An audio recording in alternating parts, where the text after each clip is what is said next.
out of here! Oh, come on! What, because I have a little conversation with somebody? Constantly. The morning air carried the gentle hum of a tranquil waterfall, its soft cascade blending seamlessly with the cheerful chirps of sparrows and finches flitting through the trees. A faint clink of wine glasses echoed from somewhere nearby, their delicate chime adding a touch of elegance to the serene scene. It was the kind of peaceful Saturday you'd expect in a quiet suburban neighborhood, where the biggest drama might be a misplaced recycling bin or a debate over whose lawnmower was loudest. My property, a lush acre of green tucked at the edge of our HOA-controlled community, was a haven of calm, a carefully curated slice of nature where I'd spent years building a federally licensed wildlife rehabilitation setup, specifically for skunks. The garden wasn't just a hobby, it was my life's work, a sanctuary for injured or orphaned skunks, complete with habitats designed to mimic their natural environment. Most neighbors respected the clearly posted signs warning of the active wildlife zone. Most neighbors, that is, except Karen. Karen, the self-proclaimed queen of the Homeowners Association and a woman who wore her authority like a crown made of glitter and entitlement, had a reputation that preceded her like a storm cloud. In her mid-50s, she strutted around in wide-brimmed hats that screamed, "I'm on a Tuscan vineyard tour," and treated the HOA bylaws as if they were sacred texts handed down by a suburban deity. Her knack for repurposing community spaces, translation, commandeering other people's yards, driveways, and gazebos without permission, was legendary. She'd once turned a neighbor's front lawn into an impromptu yoga studio, complete with portable speakers blaring whale sounds, and then had the audacity to charge participants for community wellness. Karen didn't ask, she declared. And on this particular Saturday, while I was 200 miles away at a weekend wildlife conference, she declared my garden her latest conquest. I'd made the mistake of leaving my property in the care of my neighbor and good friend, Mark, a laid-back guy who loved my skunks almost as much as I did. Mark was reliable, but he wasn't prepared for the tornado of lavender-scented chaos that was Karen. I'd given him strict instructions: keep an eye on the skunks, check the habitats, and make sure no one crossed the boundary signs. The signs were impossible to miss: bright yellow, bold black letters, posted every 20 feet along the perimeter. Wildlife Rehabilitation Zone. Do not enter. Active skunk habitat. They weren't subtle, and neither was the 6-foot fence I'd installed to reinforce the message. But Karen didn't do subtle. Karen did spectacle. According to Mark, who later recounted the story with a mix of horror and barely suppressed laughter, it all started around 8 a.m. Karen had apparently decided that my garden, with its rows of heirloom tomatoes, fragrant rosemary bushes, and meticulously tended mint beds, was the perfect venue for a surprise spa pop-up. She'd been planning it for weeks, though she conveniently forgot to mention it to me, the actual owner of the property. Armed with a clipboard, a megaphone, and a small army of yoga instructors, masseuses, and spa guests all decked out in matching white robes like they were auditioning for a cult documentary, she marched onto my land as if she owned it. Mark said she waved her clipboard like a scepter, barking orders to set up massage tables, herbal foot baths, and a facial tent that, God help us, involved dry ice fog and Bluetooth speakers blasting whale sounds. She even had a banner that read "Namaste and Hydrate," which she draped across my pergola without a second thought. Karen's entourage consisted of about 30 people, a mix of her loyal HOA followers, a few curious neighbors she'd roped in with promises of free cucumber water, and a handful of professional spa staff who probably regretted taking the gig the moment they saw her. They trotted barefoot through the grassy lanes, giggling and sipping kombucha, oblivious to the fact that they were trampling my carefully curated ecosystem. The raised beds, where I grew organic herbs to fund the skunk habitats, were turned into foot-soaking stations. My rosemary bushes were draped with steaming hot towels, their sharp, earthy scent now mingling with the overpowering stench of eucalyptus and peppermint oils. One particularly ambitious guest had dragged a wicker table into the outer reaches of the property, right past the third warning sign, to set up a crystal healing station complete with bowls that chimed when struck. Karen, of course, was in her element, strutting around in a soggy white robe, her hair pinned up with cucumber slices, declaring this a community health initiative. "It's about love and purpose," she reportedly shouted to anyone who dared question her. This garden was just sitting here, neglected. It deserves to be a sanctuary for wellness. Neglected? My garden was a federally regulated wildlife habitat, home to 12 skunks, each with a name, a medical history, and a personality quirkier than Karen's hat collection. Pepper, my oldest rescue and a retired therapy animal, was particularly sensitive to strong smells. Daisy, a younger skunk with a limp from an old injury, liked to nap in the shade of the lavender bushes. Buttons, the newest addition, was still skittish around loud noises. These animals weren't pets. They were my responsibility, entrusted to me by the State Wildlife Department. But to Karen, they were cute little raccoons who would, in her words, love the aromatherapy. The first sign of trouble came when a guest left an open container of peppermint oil near one of the skunk habitats. Skunks are naturally docile, but they don't take kindly to being cornered or overwhelmed by unfamiliar scents.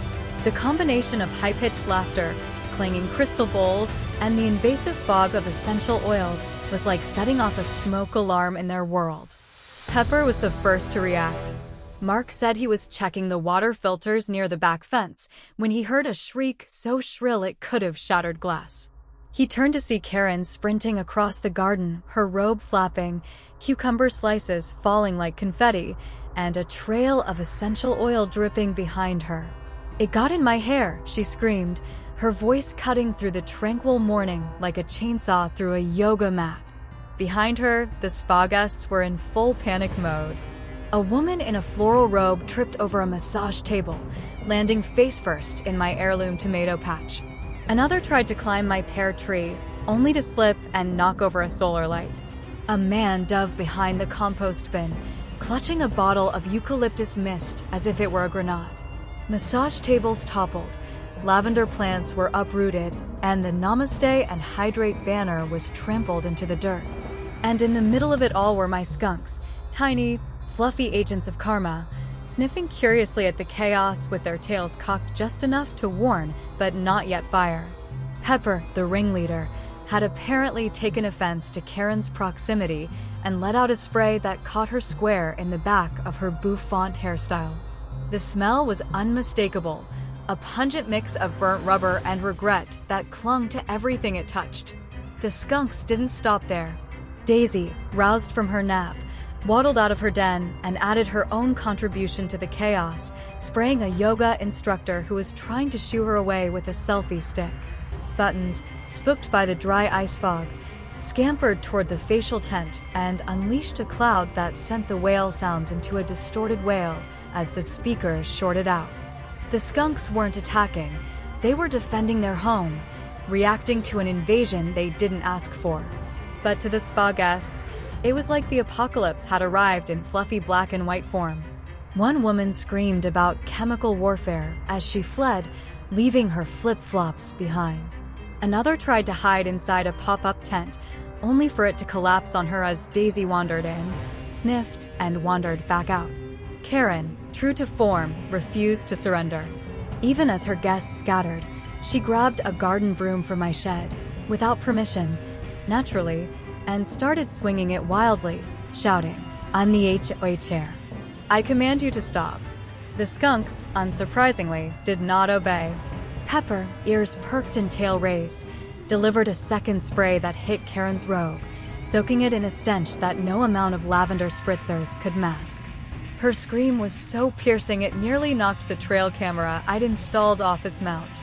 The footage, which I reviewed later, was like something out of a nature documentary directed by a sitcom writer on a bender.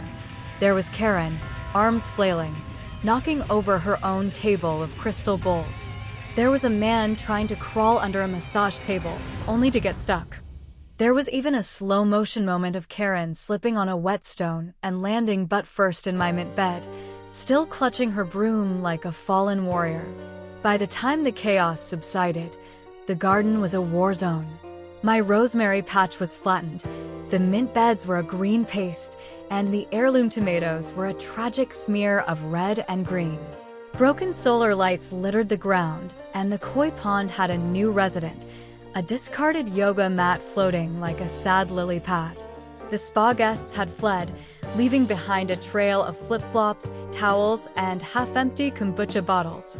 Karen, drenched in skunk musk and humiliation, stood in the middle of the wreckage, her robe sagging, her hair a tangled mess of cucumber residue and oil. She pointed a trembling finger at Mark, who'd been watching the whole thing from the safety of the fence line, and hissed, "This isn't over. You'll hear from my lawyer." Then she stormed off, leaving a faint cloud of flowery fog and skunk stench in her wake. Mark, bless his heart, tried to keep a straight face as he called me that afternoon. "Dude," he said, barely containing his laughter, "your skunks just declared war on the HOA. Karen's gonna need a hazmat suit and a therapist after this." He filled me in on the details, from the fake sign-up sheets Karen had waved around to her claim of verbal permission from me, a permission I'd never given. She'd even told her guests that my garden was community property and that I'd been hoarding it for selfish reasons. Selfish? I'd spent thousands of dollars and countless hours turning that acre into a safe haven for animals that most people wouldn't touch. I'd worked with veterinarians, wildlife experts, and state officials to ensure every habitat met strict regulations. And Karen thought she could just waltz in and turn it into her personal day spa? When I got home Sunday evening, the damage was worse than I'd imagined. The mint plants were crushed into the dirt, their sharp scent now a faint ghost under the lingering skunk musk. The parasols I'd set up to shade the skunk dens were collapsed, one of them snapped in half. The Namaste and Hydrate sign lay face down in a puddle, its cheerful font now a mocking reminder of Karen's hubris. My phone was already blowing up with voicemails, one from Karen, still gagging and threatening legal action, two from HOA members asking if they could get the recipe for my natural pest deterrent, and two more from neighbors laughing so hard they could barely speak. The neighborhood group chat was a wildfire of memes, with one particularly brilliant screenshot of Karen mid-scream, captioned, "When nature says NO." I walked the property with Mark, assessing the carnage. The skunks, thankfully, were unharmed, though Pepper gave me a look that seemed to say, "I handled it, but you owe me extra treats." The habitats were intact, but the surrounding garden was a mess. Broken bird feeders, trampled lavender, and a crushed solar light that looked like it had been used as a stepping stone during someone's escape. I wasn't just angry, I was livid. This wasn't just about a ruined garden. Karen had violated my home, my work, and the trust of the animals I'd sworn to protect. She'd ignored every boundary, every sign, every shred of common sense, all because she thought her vision of wellness trumped everyone else's reality. As I stood there, surveying the wreckage, I knew this was only the beginning. Karen wasn't the type to slink away quietly. She'd come back swinging, armed with her clipboard, her bylaws, and a vendetta that smelled worse than the skunk spray still clinging to her robe. But I wasn't going to let her rewrite the story. My skunks had fired the first shot, and I was ready to back them up. This was my land, my animals, my peace, and Karen had no idea what she'd just stepped into. The sun had barely crested the horizon on Sunday morning when I returned from the wildlife conference, my truck rattling down the quiet streets of our HOA-controlled neighborhood. The air was crisp, carrying the faint scent of rosemary and mint from my garden, or at least, what was left of it. The sight that greeted me as I pulled into my driveway was like a punch to the gut. Crushed plants, toppled parasols, and a discarded Namaste and Hydrate sign lying face down in the dirt like a fallen soldier. My garden, my sanctuary, my federally licensed wildlife rehabilitation set up for skunks, had been turned into a battlefield. Karen, the self-anointed queen of the HOA, had staged her unauthorized spa pop-up here yesterday, and the aftermath was a testament to her reckless entitlement. But if I thought the physical damage was bad, I was about to learn that Karen's chaos was just getting started. She wasn't going to slink away, tail between her legs, after her skunk-scented humiliation. No, Karen was doubling down, and the next 72 hours would prove she was as relentless as she was delusional. Mark, my neighbor and unofficial skunk sitter, was waiting for me on the porch, a thermos of coffee in one hand and a grin he couldn't quite suppress. "Welcome back to the war zone," he said, handing me a mug. "Karen's already plotting her revenge. You're gonna need this." He filled me in on the details he hadn't shared over the phone, how Karen had marched onto my property with her clipboard and her army of spa-goers, claiming I'd given her verbal permission, a bald-faced lie. How she dismissed my skunk habitat warning signs as cute little raccoon nonsense, and how Pepper, my oldest and most opinionated skunk, had ended her reign of terror with a well-aimed spray to her bouffant hairstyle. The trail camera footage, which Mark had already pulled for me, was a masterpiece of comedic justice, Karen flailing, guests scattering, and my skunks waddling through the chaos like tiny, fluffy vigilantes. But the laughter faded as I surveyed the wreckage. This wasn't just a prank gone wrong. Karen had violated my home, my work, and the safety of the animals I was legally responsible for. And she wasn't done. By noon, my phone was buzzing with notifications. The neighborhood group chat was a wildfire of gossip, memes, and screenshots of Karen's mid-scream meltdown, one captioned, "When you mess with nature and nature messes back." But among the humor were more troubling messages. A neighbor texted me a photo of a flyer Karen had been handing out door to door, titled "Attacked by Wild Animals," a cautionary tale. The flyer, printed on pastel paper with a clip art skunk in the corner, accused me of harboring an unlicensed zoo and endangering the community with feral beasts. It claimed Karen had narrowly escaped a coordinated attack and almost lost an eyelash to that beast. I snorted at the melodrama, but the audacity of it burned. She'd trespassed, destroyed my property, and scared my skunks, and now she was spinning herself as the victim? Mark, peering over my shoulder, shook his head. She's out here acting like she survived Jurassic Park. Karen's campaign didn't stop at flyers.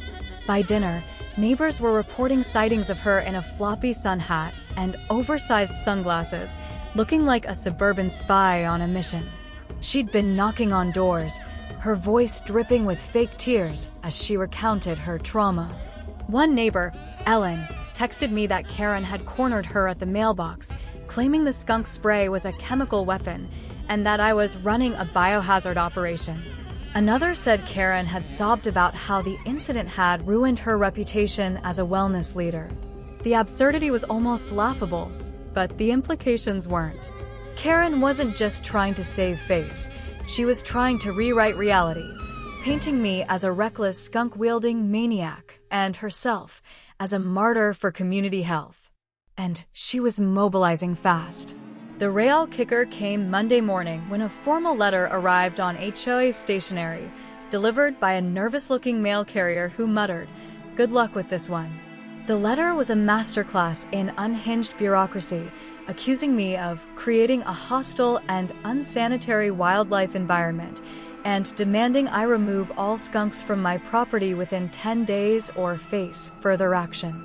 It was signed by Karen, naturally, along with 2 other HOA board members I'd never even met, puppets she'd clearly strong-armed into compliance.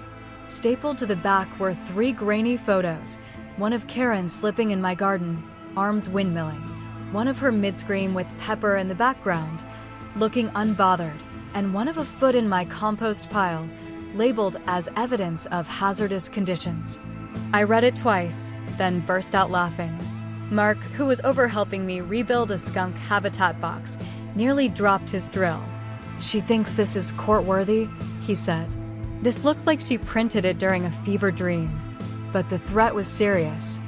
Karen wasn't just blowing smoke. She was trying to weaponize the HOA's authority to dismantle my life's work. My wildlife rehabilitation license was hard-earned, requiring years of training, inspections, and compliance with state regulations. The skunks weren't pets or pests.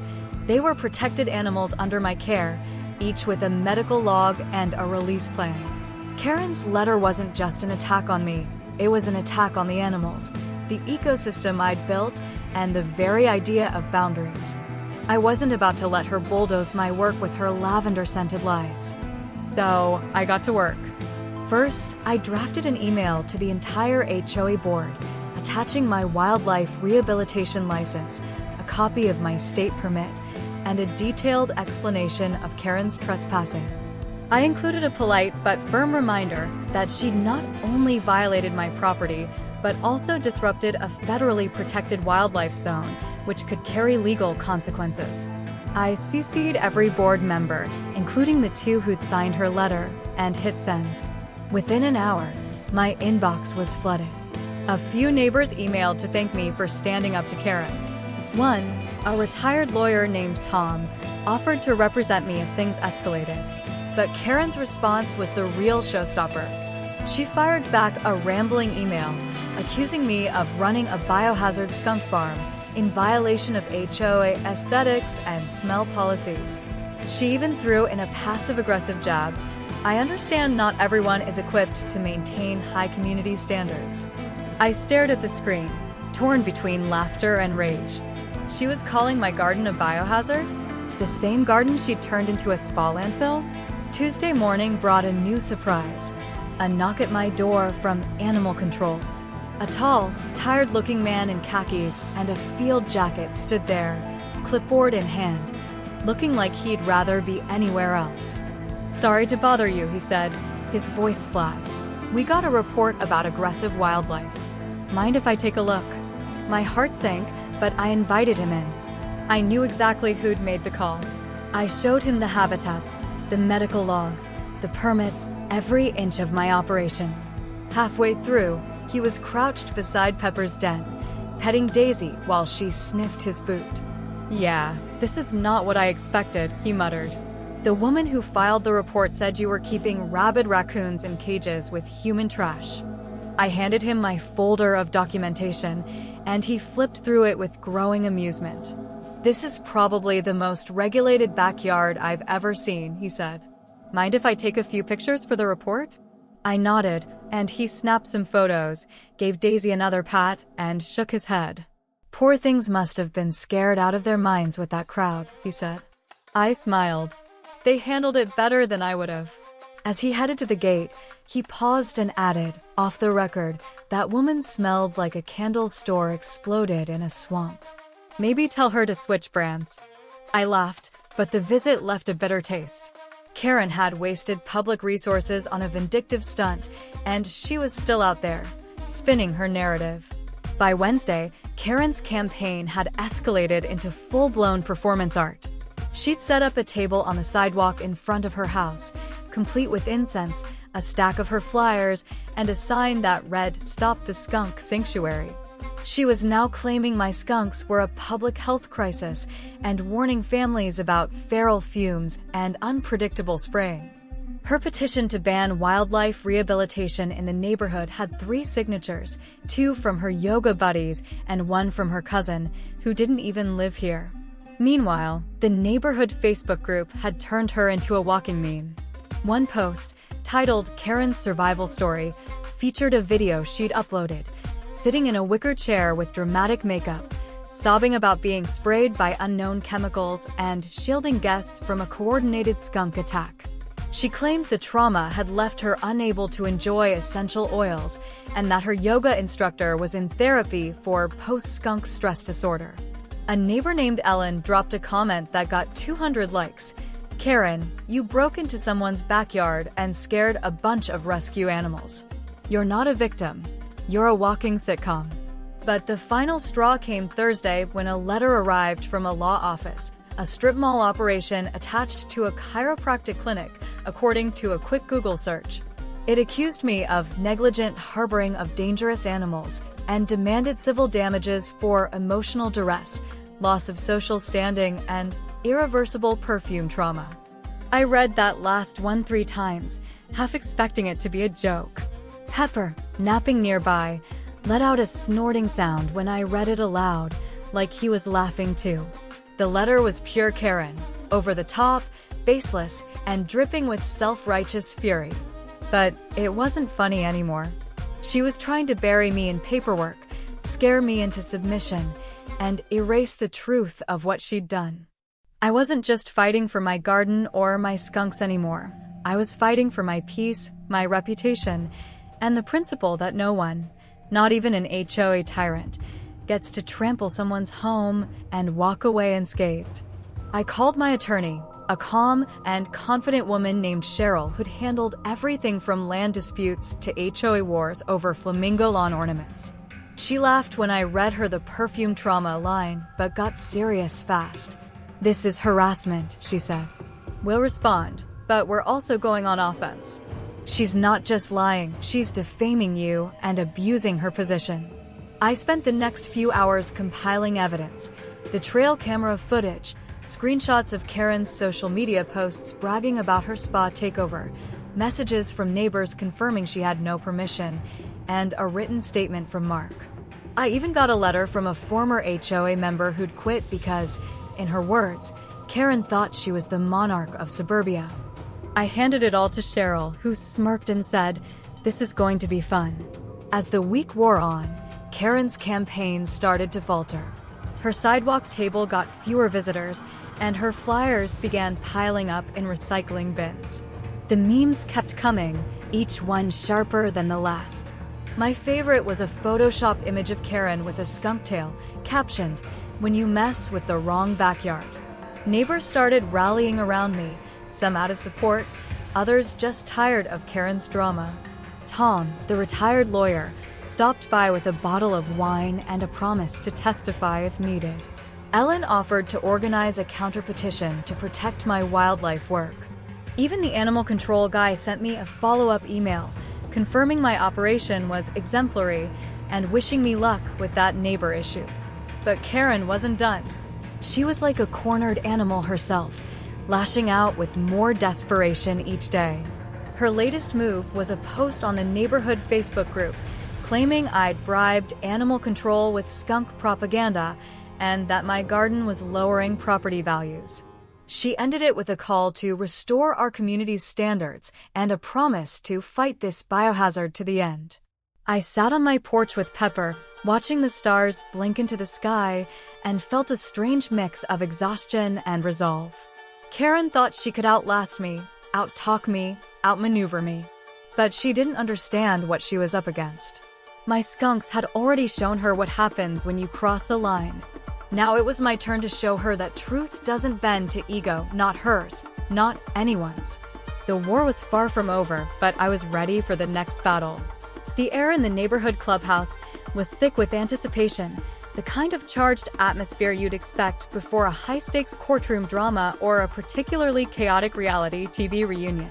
It was a Thursday evening, 1 week after Karen's skunk-soaked spa disaster and her subsequent campaign of flyers, Facebook rants, and frivolous legal threats. The HOA had called an emergency meeting to address the escalating feud between me, the guy just trying to protect his federally licensed skunk sanctuary, and Karen, the self-crowned HOA queen who thought she could steamroll my life's work with lavender spritzers and a clipboard. The multi-purpose room, usually reserved for bunco nights and lackluster holiday potlucks, was packed to the brim. Every folding chair was occupied, and a few latecomers leaned against the walls, clutching coffee cups and whispering like they were at a premiere. A projector loomed in the corner, its blank screen a silent promise of evidence to come. Karen sat in the front row, a silk scarf tied around her head like she was auditioning for a wartime espionage film, clutching a manila folder as if it held the secrets to eternal HOA dominance. I walked in with my attorney, Cheryl, a woman whose calm demeanor and thick binder of evidence made her more intimidating than any screaming match Karen could muster. This was it, the showdown that would decide whether Karen's lies would bury me or whether truth, backed by a few well-placed skunk sprays, would finally knock her crown sideways. The room buzzed as I took my seat, Cheryl's binder, a doorstop of printed screenshots, time-stamped camera footage, and legal documents resting on the table like a weapon of mass destruction. Karen, meanwhile, radiated smug satisfaction, her lips pursed in a way that suggested she believed she was about to be anointed the moral victor of the neighborhood. Her allies, a small but vocal contingent of yoga buddies and one perpetually confused board member named Gary, flanked her like a royal guard. The rest of the crowd was split. Some were Team Karen, swayed by her tearful sidewalk speeches. Others were fed up with her theatrics and just wanted peace. And a third group, the popcorn-munching spectators, treated the whole thing like a Netflix series, complete with side bets on how many times Karen would mention wellness. I caught Mark's eye in the back row, where he was holding a container of brownies and giving me a thumbs up. "Save those for the victory party," I mouthed, and he grinned. Douglas, the HOA board chair, a man who always looked like he'd been startled awake from a nap, banged a gavel to call the meeting to order. His eyes darted between Karen and me, and I could almost hear him wondering how his volunteer gig had turned into suburban Thunderdome. "We're here to address complaints regarding the incident on my street address and related HOA violations," he said, his voice wavering. "Both parties will present their case, and the board will deliberate. Let's keep this civil." The word civil hung in the air like a bad joke. Karen didn't do civil. Karen did spectacle. She went first, rising from her chair with the grace of a soap opera villain. Her monologue was a 10-minute masterpiece of melodrama, peppered with phrases like emotional scars, natural warfare, and botanical sabotage. She claimed my skunks were a clear and present danger to the community, accusing me of failing to maintain acceptable visual and aromatic standards for the neighborhood. She painted herself as a selfless leader who'd only wanted to elevate the community's wellness with her spa pop-up, only to be viciously attacked by my uncontrolled wild animals. The room was silent, save for a few muffled coughs and the occasional rustle of paper as her yoga friends nodded vigorously. Then came her piece de resistance. She dramatically unveiled a stained white spa robe from a dry cleaner bag, holding it up like it was the Shroud of Turin. "This," she declared, her voice trembling with rehearsed emotion, "is what I endured for the sake of our community." The robe reeked of skunk musk, despite her obvious attempts to douse it in perfume, and one board member actually sneezed, earning a glare from Karen. She wasn't done. Karen announced that her yoga instructor, who'd fled the spa disaster after tripping into my tomato patch, was filing a separate complaint for mental anguish and post-skunk stress disorder. The phrase landed like a lead balloon, and someone in the back, later identified as Ellen, let out a snort disguised as a cough. Karen ignored it, plowing forward with a claim that my skunks had irreparably damaged her reputation and that I'd knowingly weaponized them by failing to control their exposure to her guests. She sat down to scattered applause from her loyalists, her scarf slipping slightly to reveal a still red patch of skin from her chemical shower marathon.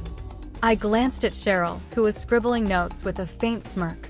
"She just handed us the rope," she whispered. When it was my turn, I let Cheryl take the lead. She stood, opened her binder, and laid out the facts with the precision of a surgeon.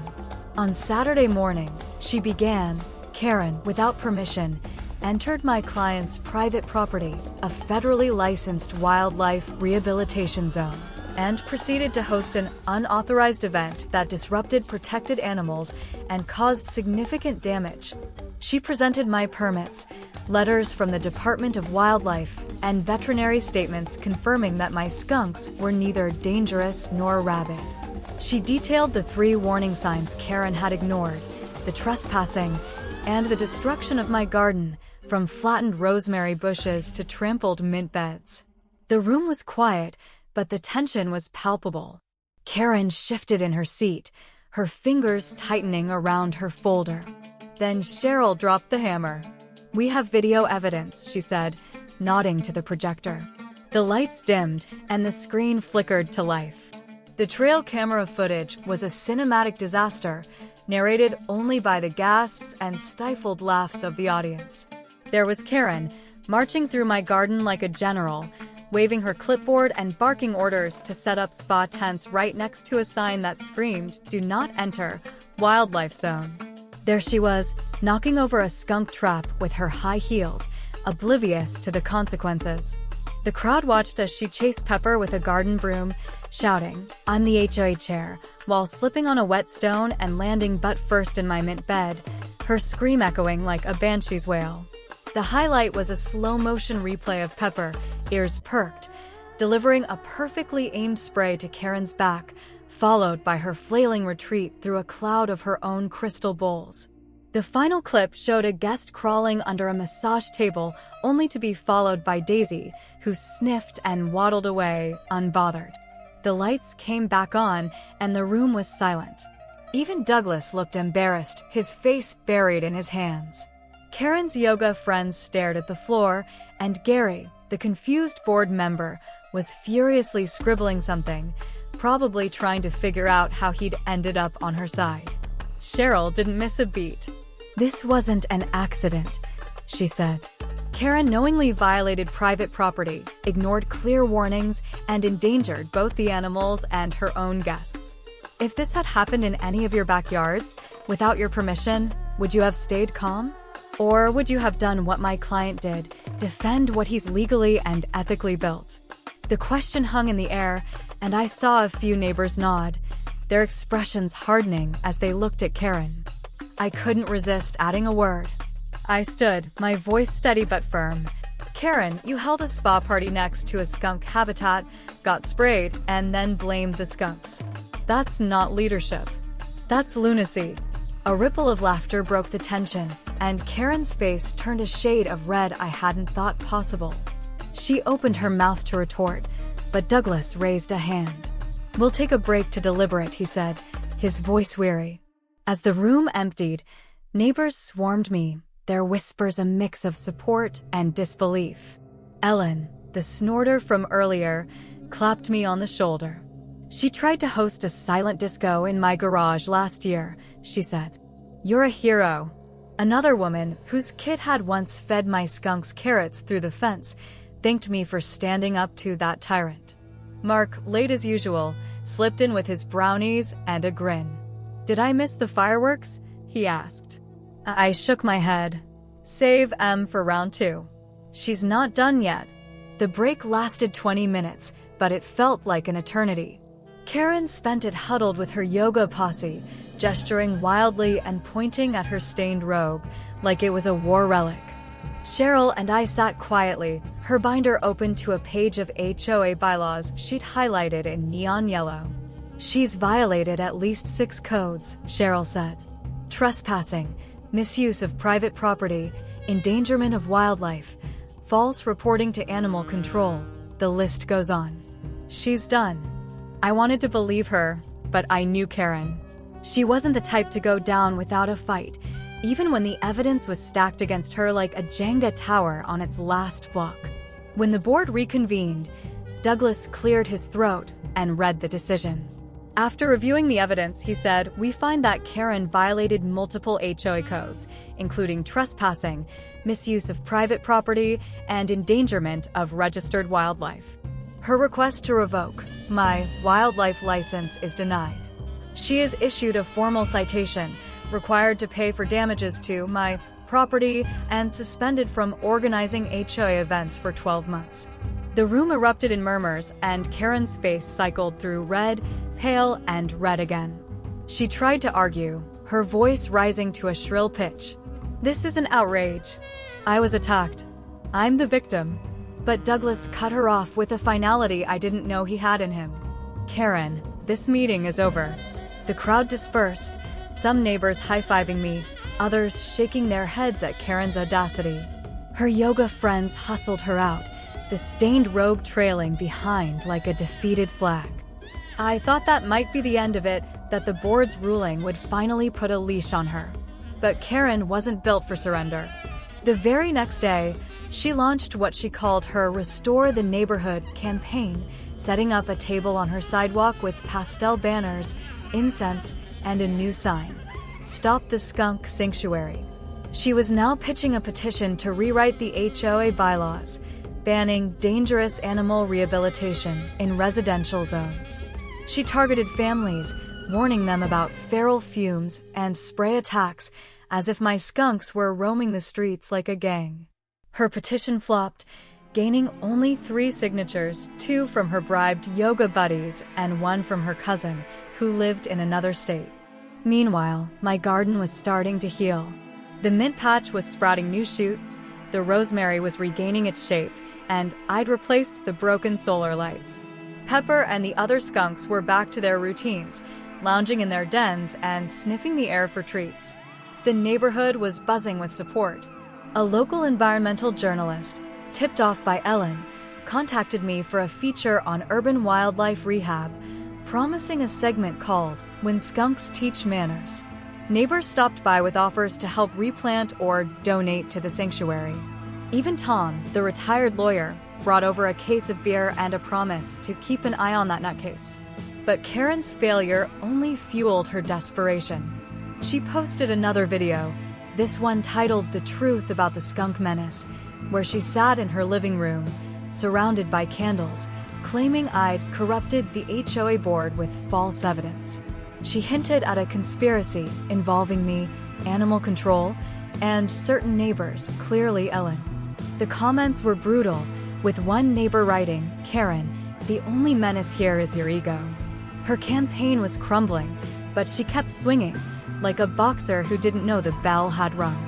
I watched it all from my porch, Pepper napping beside me, and felt a strange mix of pity and resolve. Karen wasn't just fighting me, she was fighting reality itself. And reality, like my skunks, didn't negotiate with trespassers. The HOA meeting had been a victory, but I knew the war wasn't over. Karen's next move was coming, and I was ready to meet it head-on. The dust from the HOA meeting had barely settled, but the neighborhood was already buzzing with a new kind of energy, a lightness, a sense of relief that Karen's reign of pastel banners and peppermint-scented tyranny might finally be waning. My garden, battered but resilient, was starting to bloom again. The mint patch was sprouting fresh green shoots, the lavender stood proud in purple rose, and the skunks, my tiny guardians of justice, lounged in their shaded dens, blissfully unaware of the chaos they'd sparked. Pepper, the ringleader, had his own cozy nook lined with soft moss, and every now and then, he'd tilt his head toward Karen's house across the street, as if daring her to try again. The HOA's ruling had been a clear victory.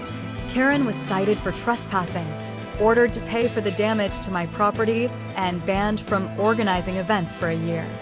Her Restore the Neighborhood campaign, with its sad little sidewalk table and 3-signature petition, was crumbling faster than her yoga instructor's post-skunk stress disorder claim. But I knew Karen. She wasn't the type to fade quietly into her candlelit living room. She was plotting, scheming, and I wasn't about to let my guard down. So I decided to take the fight to her not with flyers or lawsuits, but with something far more powerful: the truth, wrapped in a family-friendly, skunk-approved event that would show the neighborhood what my garden was really about. I called it Wildlife Wellness Day, a fully permitted, HOA-approved celebration of urban wildlife and community respect, set to take place in my garden 2 weeks after the meeting. The idea was simple: open my sanctuary to the public, bring in experts to educate, and let kids and families see the skunks up close in a safe, supervised way. I wanted to replace Karen's lies with facts, her chaos with calm, her ego with something real. I spent days planning, coordinating with wildlife officers, vet techs, and local eco-businesses. We'd have skunk education stations, DIY planter workshops for kids, and a food truck serving organic snacks and lemon spritzers, a subtle jab at Karen's lavender obsession.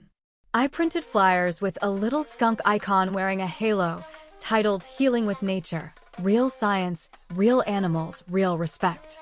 I got every permit, every waiver, every approval in writing, ensuring Karen couldn't touch it. The event was a declaration. My garden wasn't a biohazard, it was a gift, and I was done letting her tarnish it. Karen, predictably, went into overdrive. Her sidewalk table became a daily fixture, now draped in neon banners screaming, "Protect our families." She handed out new pamphlets, this time with a photoshopped image of a snarling skunk with glowing red eyes, claiming my animals were mutating from overexposure to mint oils. She accused me of staging a nature cult to indoctrinate children with skunk propaganda. The neighborhood Facebook group turned her rants into a game, with a daily Karen Watch post where people shared her latest quotes like they were collecting rare Pokemon cards. One neighbor wrote, "Saw Karen at the mailbox, asked if I'd noticed the neighborhood smelling different since the lawsuit. I said it smelled like victory." Another posted a photo of her table, captioned, "When your petition has fewer signatures than a middle school bake sale." Her desperation was palpable, and I knew she'd show up to my event, clipboard in hand, ready to sabotage. I told my volunteers to let her hang herself with her own rope. The morning of Wildlife Wellness Day arrived, sunny and crisp, the kind of day that made you believe in second chances. Volunteers set up booths along the garden's edge, their tables covered in educational handouts, native plant seedlings, and skunk-themed stickers for the kids. A vet tech named Sarah brought a portable enclosure for safe animal viewing, where Buttons, my shyest skunk, would make a guest appearance. A wildlife officer named Mike gave a talk on coexisting with urban animals, while a teacher from the local school led kids in planting herb gardens. The food truck hummed in the corner, its lemon spritzers selling out faster than I expected. By noon, families were streaming in, kids giggling as they dug in the dirt, parents asking thoughtful questions about wildlife rehab. The skunks, safely monitored, were stars of the show. Buttons, in her clear enclosure, sniffed curiously at a crowd of wide-eyed third graders, while Pepper napped in the shade, his tail twitching like he knew he was the real MVP. Everything was perfect until Karen arrived. She swept in like a budget safari influencer, decked out in a tan jumpsuit, wide-brimmed hat, oversized sunglasses, and, of course, her trusty clipboard.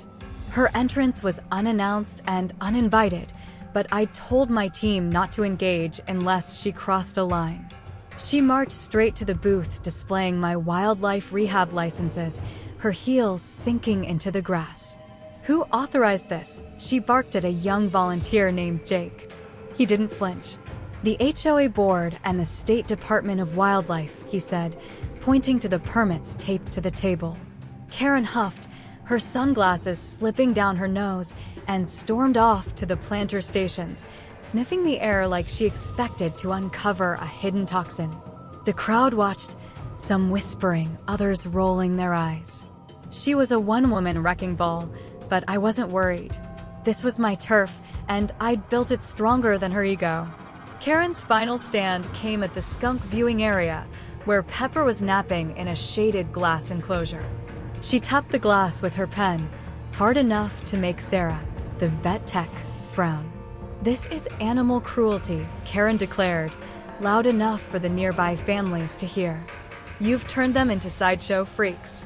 Sarah, with the patience of a saint, explained that the skunks were voluntary participants, monitored for stress and free to retreat to their dens. Karen scoffed, turning to the crowd. "You're all being tricked. These animals are dangerous. This whole event is a PR stunt to cover up the fact that I was attacked in this very garden." Her voice rose to a shriek, and a few kids edged closer to their parents, confused. I stepped forward, microphone in hand, my voice calm but firm. "Karen, you're welcome to enjoy the event, but please don't frighten the children or the animals." The crowd murmured in agreement, and Karen's eyes widened, her face flushing. "This isn't over," she shouted, pointing at me. "You'll regret humiliating me." And then, as if the universe had been waiting for its cue, a sudden gust of wind ripped through the garden. It caught one of the information booth banners, a cheerful sign about native plants, and sent it flapping like a rogue sail. Before anyone could react, the banner detached, sailed through the air, and slapped Karen square in the face. Her hat flew off, her clipboard clattered to the ground, and in her frantic attempt to recover, she stumbled backward, right into a large tub of compost tea a volunteer had been using to demonstrate sustainable soil practices. The splash was glorious. Brown, earthy liquid soaked her from shoulders to shins, dripping off her jumpsuit in slow, humiliating rivulets. The crowd gasped, then froze, as if unsure whether to laugh or run.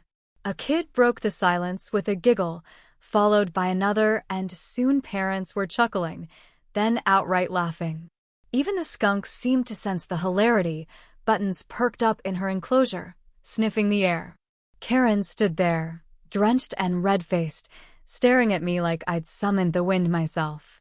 I didn't say a word. I didn't have to. Her reputation had just drowned in a bucket of compost tea, and the crowd's laughter was the funeral march. She stormed off, leaving a wet trail and her clipboard behind, and no one followed. Instead, neighbors swarmed me, offering high fives and thanks. One mom said her daughter wanted to volunteer with the skunks. Another guy, who'd never spoken to me before, said he'd never seen Karen speechless and would cherish this day forever. The event wrapped up on a high note. We raised $2,000 for the rehab center, signed up 15 new volunteers, and secured a small grant for additional enclosures. Kids left with potted herbs and skunk stickers, while parents promised to spread the word about urban wildlife.